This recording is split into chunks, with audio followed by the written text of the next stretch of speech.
తెలంగాణలోని గ్రామీణ ప్రాంతాల్లో డిజిటల్ కనెక్టివిటీని మరింత బలోపేతం చేసే దిశగా ప్రభుత్వం చర్యలు చేపట్టింది. కేంద్ర ప్రభుత్వం అమలు చేస్తున్న అమెండెడ్ భారత్ నెట్ పథకంలో భాగంగా Telangana rural internet infrastructure corporation limited ను ఏర్పాటు చేస్తూ ఉత్తర్వులు జారీ చేసింది.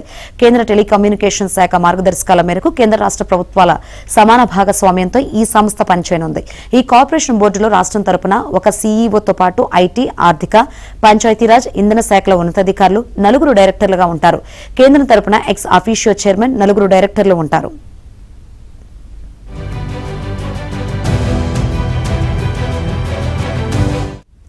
తెలంగాణ ఫైబర్ గ్రిడ్ కార్పొరేషన్ ఎండీఏ కొత్త కార్పొరేషన్ సీఈఓగా వ్యవహరిస్తారు. కొత్త కార్పొరేషన్ ఏర్పాటు అంశంలో కొన్ని వెసులుబాట్లు కల్పించాలన్న సీఎం రేవంత్ ఐటీ మంత్రి శ్రీధర్బాబు విజ్ఞప్తిపై కేంద్రం సానుకూలంగా స్పందించింది.